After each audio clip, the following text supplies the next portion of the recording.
Welcome to the Right Academy. I'm Matthew R. Miller. Let's talk about relative pronouns, a scary phrase that's not so scary when you see what it really is, okay? Now, relative pronouns are a way to give more information about something within a sentence. That's the basic definition. And they are these words like who, whom, whose, which, and that. Now, some would argue that when and where can be relative pronouns. Some would say they're really adverbs. We're not going to deal with that today. Let's talk about the basic ones. There are some others, whomever and so forth, that are not in modern English, not used so much. So let's stick with modern English and good writing. Now, what relative pronouns and using them correctly can bring to your writing is elegance, longer sentences, smoother flow. If you have a bunch of choppy sentences, each sentence gives more information about one thing, why not put some of those together and make it flow more smoothly? Think about it that way. Flow like a river rather than choppy waves in the ocean, okay? A relative clause essentially is a sentence within a sentence. Think about it that way. It gives more information on a word, a noun, a pronoun, a gerund, or an infinitive. So a noun, person, place, thing, idea. Pronoun, he, him, is, I, you, all those. Gerund, an ing word, running. An infinitive, to plus a verb, to run, to think. Relative clauses will always be dependent clauses. And I'm going to give you an example of several in a moment, but think about this. They will never be a complete sentence by themselves. That's why they are found usually in the middle of a sentence. You can't take the relative clause out, the relative pronoun in the clause, and have it stand on its own as a sentence. It can't. It's dependent. It's an incomplete sentence. Okay, so let's look at some examples and you'll see what I'm talking about. Take this sentence.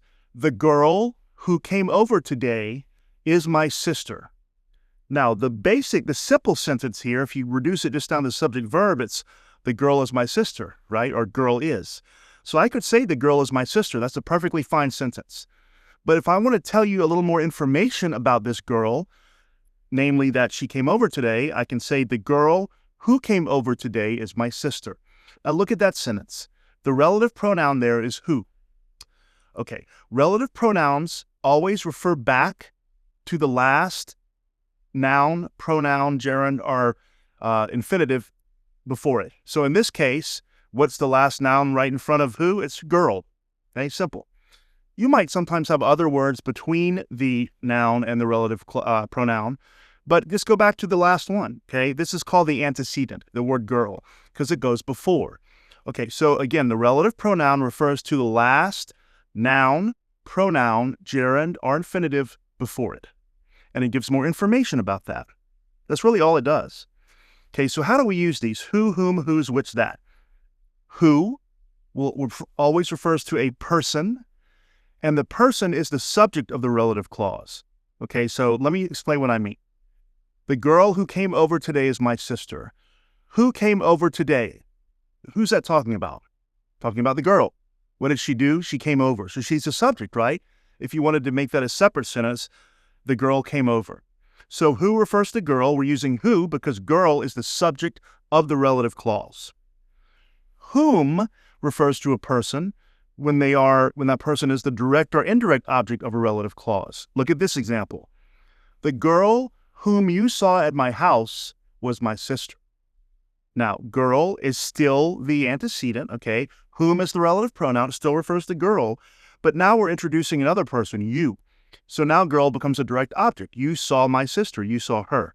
Okay, so in this case, whom you saw at my house, girl is the direct object of that. I hope that makes sense. You see the difference? The girl who came over, she's doing something. The girl whom you saw, something's being done to her, namely being seen, okay? Now, whom, is not used as much in modern English. It still is used. In spoken English, it's much less common, except maybe among academics who are trying to prove a point or something, right? And in writing, the more formal the writing, the more likely you are to see whom. Like if I read the girl who you saw at my house today was my sister, I would understand it perfectly fine. I might in my mind think, that should be whom because I just enjoy grammar, but you would understand it. But still use whom if you want to be specific, okay? Whose, this is possessive, okay? In other words, this refers to the person who is the possessive of the relative clause. Look at this example.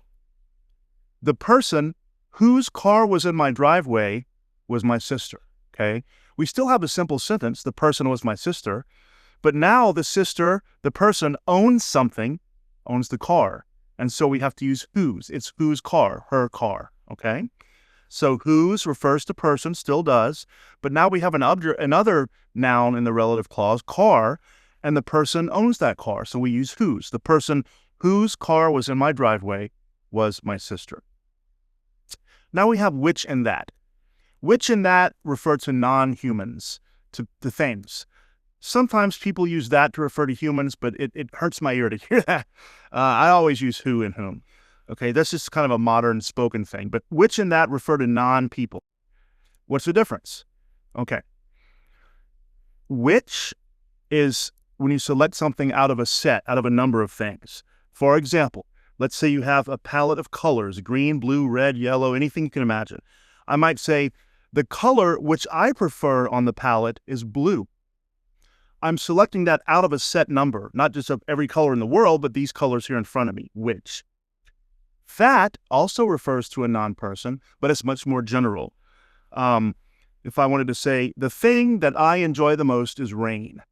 You know, that, I'm thinking of all things that can exist. That's pretty big set, right? So I'm not going to say the thing which I enjoy the most, I'm going to say the thing that I enjoy the most. If you get confused about who, whom, whose, which, or that, just think about those definitions and practice. Let's say you have a scientist. The hypothesis which I tested with research was correct. Okay, what is your, what's the subject? Hypothesis, or what's the noun, the antecedent, hypothesis? Okay, what's your relative pronoun, which? What is his antecedent? Hypothesis. Why which? Because hypothesis is not a human, and because it's selected out of a certain set of hypotheses, okay? What about this one? I want to thank my father, who is the dean of the department, for all of his love and support, okay? Father, right? Who is the relative pronoun in the relative clause, refers back to father, the antecedent, and it tells us something about him, who, and subject, so who is, right? Simple.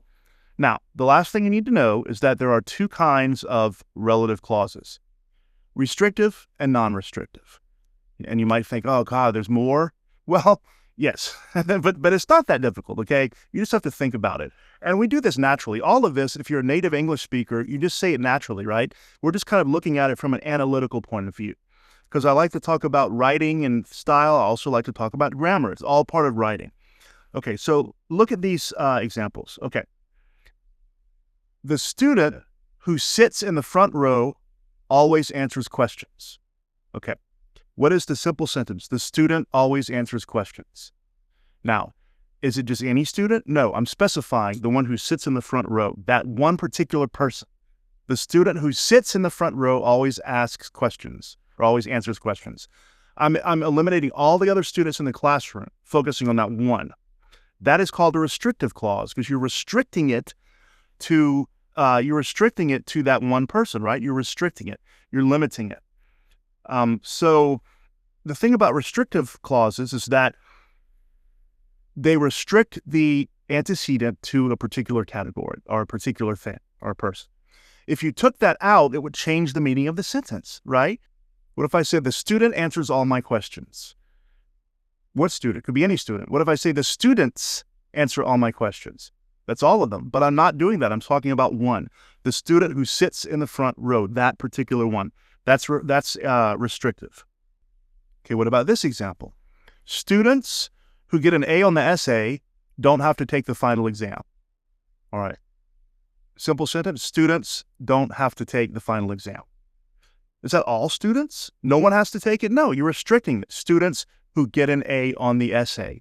Only those. It restricts it, you see? For restrictive relative clauses, you do not use a comma. That's the rule. Okay, so think of this again. Students who get an A on the essay don't have to take the final exam. No comma between students and who. Non-restrictive, as they might indicate, don't restrict it. They would not change the meaning of the sentence as you remove them. All they do is give some extra information. Okay, so for example, my house, which, by the way, was built in 1803, is on Main Street. If I took out that which, by the way, was built in 1803, would it change the fact that it's on Main Street? No, wouldn't change it at all. The house is on Main Street. It's still there, right? No matter what you say about it, you can say a million things. It's still the house is on Main Street. So the house, which was built in 1803, is on Main Street. The house whose color I happen to love is on Main Street. These are not changing the meaning of the sentence, so they're non-restrictive. With non-restrictive relative clauses, you do use a comma. The house, comma, whose color I love, comma, is on Main Street. So that's relative clauses in a nutshell. I know that's a lot of information, but think about it very simply. A relative clause is a sentence within a sentence. It will never by itself be a complete sentence. It's going to start with a relative pronoun, which are what? You remember the relative pronouns? Who, whom, whose, which, or that. Okay, 5 basic ones. That relative pronoun refers back to the nearest what? Noun, pronoun, or gerund or infinitive. And it gives more information about that thing or person. Okay? That's how it's used. So we use these again to make our sentences more fluid, more flowing. One thing about relative pronouns is that you want them to sound natural. It's easy sometimes to be caught up in the grammar and to kind of make them sound convoluted. But basically say it out loud. If you write a sentence, this goes with all sentences, read it aloud. Does it sound normal and natural? Then it's probably okay.